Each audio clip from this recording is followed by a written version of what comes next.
3 years without intimacy, one envelope on the kitchen table, and suddenly, I was alone.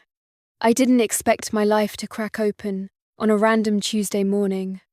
Not during some cinematic thunderstorm, not in the middle of a fight. Just silence, sunlight, and the sound of a phone vibrating on the kitchen counter. I remember staring at that phone like it was a ticking device, something that would detonate the second I touched it.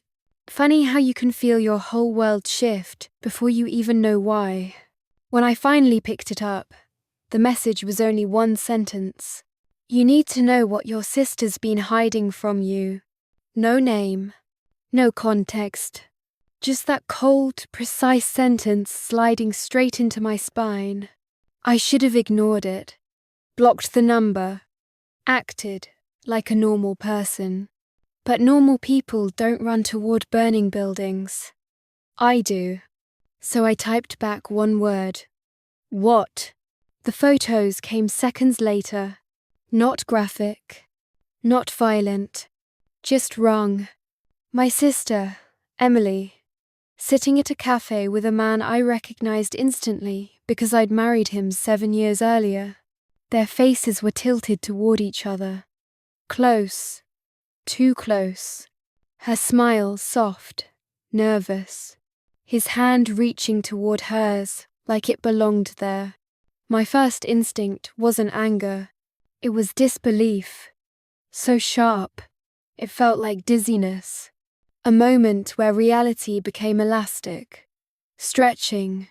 Trying to snap back to something that made sense. I zoomed in on his hand. The hand I used to hold in movie theaters. The hand that steadied me during panic attacks. The hand of the man who once whispered that I was the only home he'd ever known. Now, it hovered above my sister's fingers, like it was making a promise. My heart didn't break, it clenched. Tight, cold, controlled. Because betrayal doesn't always come crashing down like thunder. Sometimes it tiptoes in, soft as dust, and sits right beside you. For a full minute, I didn't breathe. Then something in me shifted. Not rage, not sadness. Something quieto, a bone-deep clarity. I put the phone down, walked to the sink, turned on the cold water, let it run over my hands until my skin went numb. That's when I heard the front door. A familiar voice, warm, unsuspecting. Babe, you home? That voice used to make me melt. Now it's sliced through me like a blade. I dried my hands slowly, too slowly. He walked into the kitchen, smiling, carrying grocery bags like every other Tuesday. It looked normal. He looked like himself. He looked like someone who didn't know his life was about to tilt sideways. Hey, he said, leaning in to kiss me. I stepped back, not dramatically, just enough that he'd feel it. His smile faltered. Barely. A micro crack in the glass. You okay? I studied him. The way you study a painting you've seen your whole life, but suddenly notice a detail that was always there, hiding in plain sight. He smelled like his usual cologne. And something else. Something floral. Emily always wore floral. My throat tightened, but my mind stayed steel cold. That surprised me how calm I was. I expected shaking hands, a trembling voice, tears. Instead, stillness. Maybe this is what happens when a fault line finally gives way. Everything goes silent right before the earth splits open. He started unpacking groceries, talking about something trivial: traffic, a new co-worker, the neighbor's cat getting stuck on a roof again. I watched him like a stranger, watched the way he moved, the familiarity of him, the lies I could now see pulsing beneath his skin. I didn't interrupt. I let him talk. Let him fill the room with noise. while I stood inside the eye of the storm. Then he reached into one of the bags and pulled out something small, a lavender candle, Emily's favorite scent, and that tiny, stupid candle was the moment the floor fully opened beneath me. My voice came out quiet, almost gentle. "Who is she?" He froze. Not dramatically, just a millisecond too long. And that was enough. That silence told me everything. I didn't need the photos anymore. I didn't need explanations. I didn't need excuses. Because sometimes, the quietest moment screams the loudest truth. He lifted his eyes to mine, and for the first time in years, I saw fear behind them. Not guilt, fear, because he realized something too. I wasn't about to break. I was about to burn. He opened his mouth, probably to lie gently, logically, convincingly, the way he always did when cornered. But I raised my hand, just a small gesture, and he stopped mid-breath. "Don't," I said. One word, soft, but it cut through the room like glass. He swallowed. I don't know what you think you saw. There it was. The script, the denial, the carefully measured tone. This man could talk his way through a fire alarm. But not today. I walked past him. Not fast, not slow, just steady, and picked up my phone from the counter. I didn't show him the photos. Didn't raise my voice. Didn't demand an explanation. Instead, I asked the only question that mattered. "How long?" He flinched. A body-level reaction. Something primal. Guilt tends to speak before people do. He tried to hide it, blinked twice, exhaled, straightened his shoulders. Nothing happened. My laugh came out hollow, unfamiliar. It didn't sound like me. It sounded like someone watching their life from the outside. "Okay," I said. "Then this will be easy." I walked to the hallway closet. His eyes followed me. Confused, maybe even hopeful, like he thought I was about to collapse into his arms and beg for the truth. Instead, I pulled out a suitcase. And the way his face changed, that flash of panic confirmed everything he refused to say. Whoa, hold on," he said, stepping toward me. "You're being dramatic." "No," I said.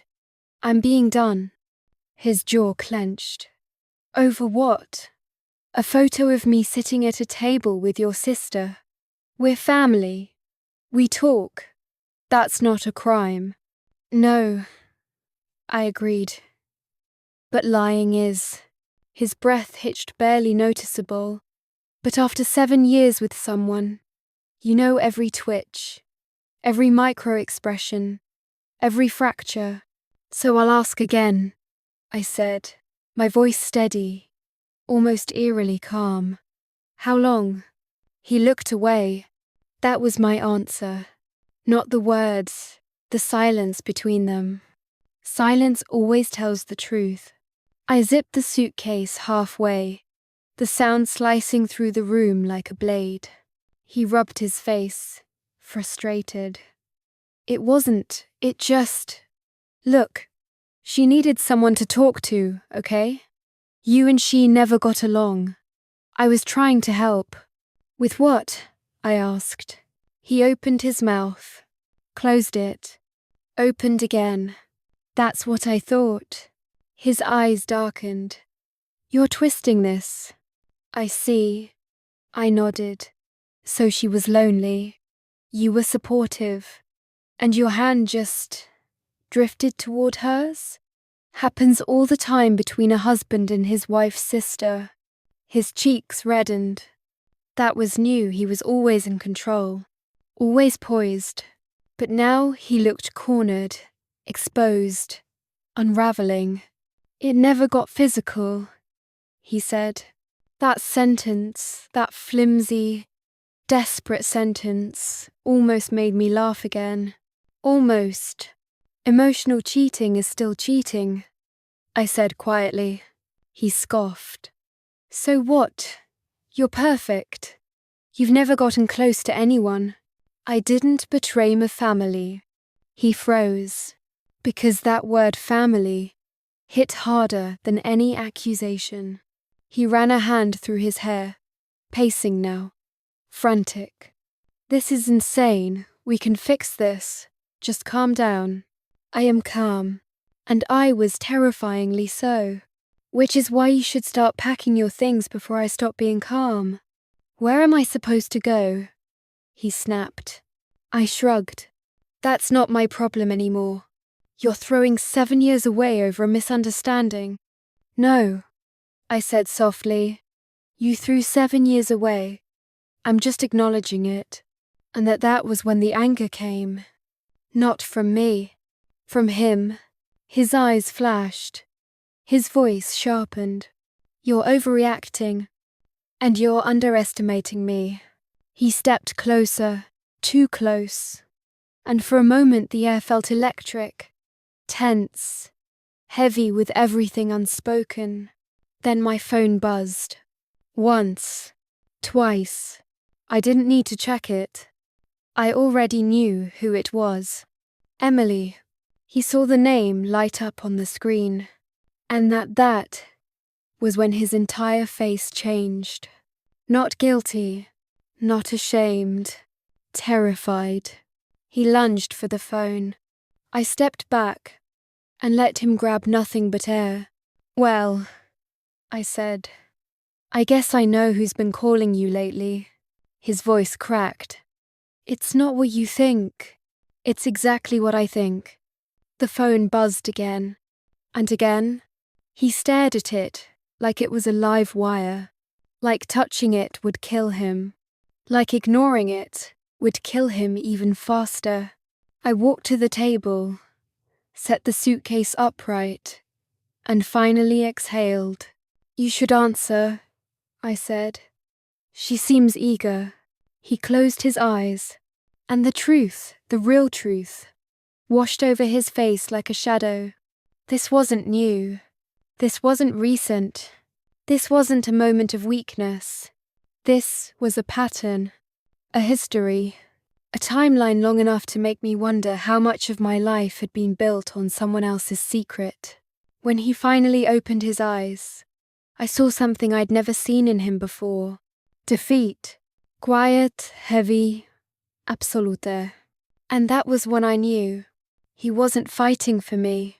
He was fighting for the lie that was slipping through his fingers. I lifted the suitcase and handed it to him. This is your last chance, I said. Tell me the truth.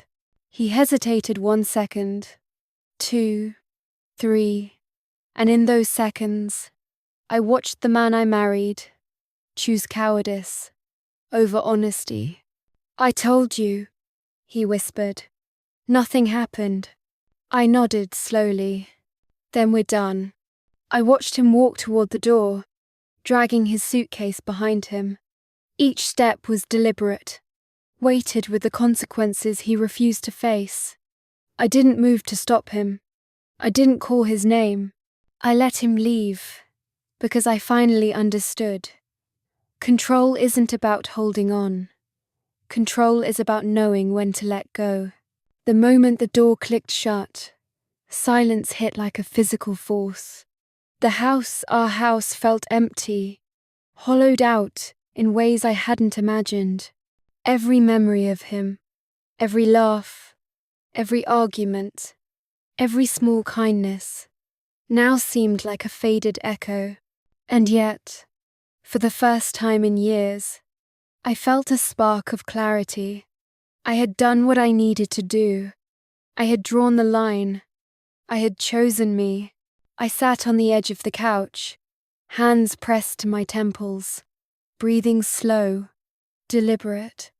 There was no dramatic music, no cinematic thunder, only the pounding of my own heartbeat, fierce and undeniable. The truth was raw, 7 years, gone in a single morning. But the pain wasn't from losing him.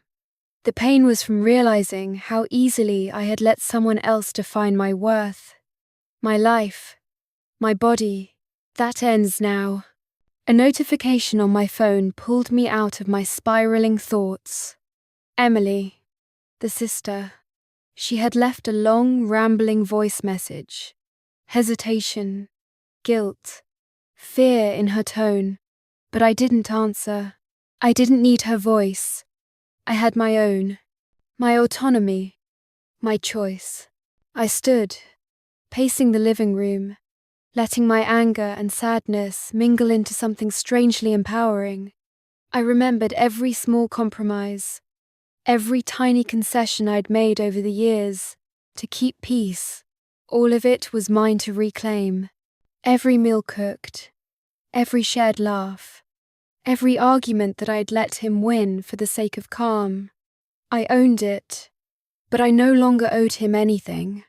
I opened the windows.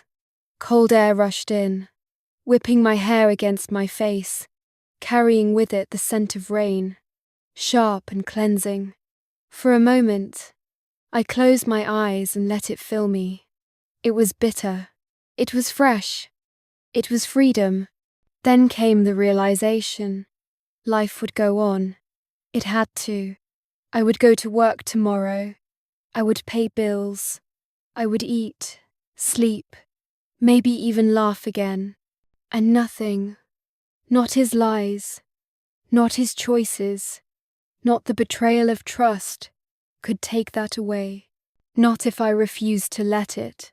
The evening fell, painting the sky in streaks of orange and purple. I poured a glass of wine, the liquid trembling slightly in the cup. I didn't toast to him. I didn't toast to revenge. I toasted to me, to survival, to knowing that I could stand in the ruins of my life and still feel solid beneath my own feet. I sat by the window, staring out at the city lights flickering in the distance. There would be questions, there would be judgment, there would be whispers, but none of it mattered. What mattered was the quiet, fierce conviction growing inside me. I had chosen honesty.